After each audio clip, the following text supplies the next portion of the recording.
Treasurer. Sorry. Thank you, Mr Deputy Speaker. I join with colleagues on both sides of this House in celebrating the life of a great Australian and a great Liberal, Malcolm Fraser. Some time ago, the phone rang. It was Malcolm Fraser. "Josh," he said, "I've been reading what you have written and I would like to take you to lunch to discuss foreign policy." There began a fascinating conversation with Australia's 22nd Prime Minister about our nation's relationship with China, our alliance with the United States, and politics in the Middle East. At all times, he was passionate, forthright, and extremely knowledgeable about international relations today as well as those of yesteryear. Even though we strongly disagreed about the primacy of the ANZUS alliance and Australia's current strategic direction, he was at all times polite and heard out my arguments.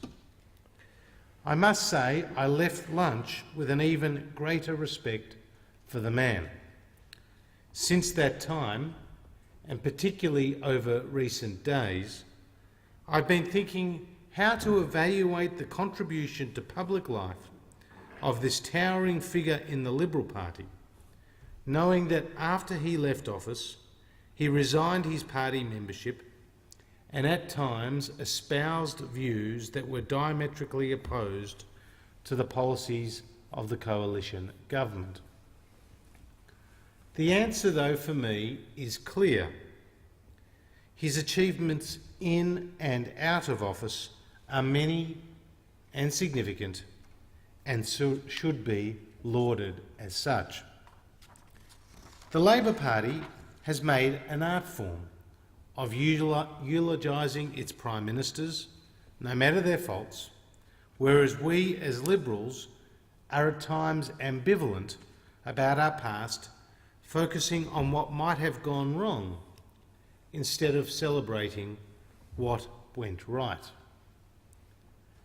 Indeed, with Fraser, a lot went right. First and foremost, he saved the country from the economic excesses of the Whitlam government.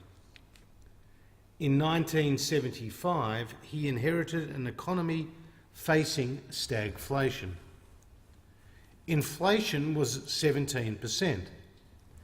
Unemployment was rising from 4.5%, and the world economy had slowed after the oil crisis of 1974.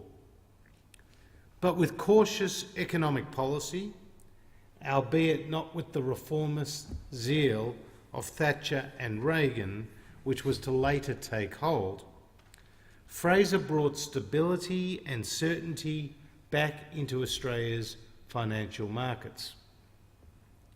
He too commissioned the important Campbell inquiry, which was to lay the foundation for the floating of the dollar and the deregulation of the financial system. In foreign affairs, he was strongly pro-American and staunchly anti-communist, supporting the Vietnam War, which helped stem communism's advance through Asia.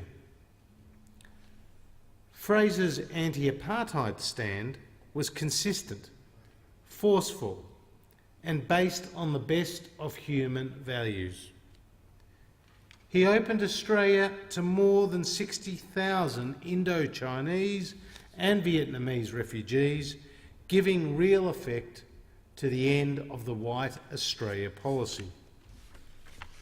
The significance of this achievement should not be underestimated, as Fraser did not act with bipartisan support, as these refugees were the very people Whitlam did not want coming to Australia. So too on Aboriginal land rights.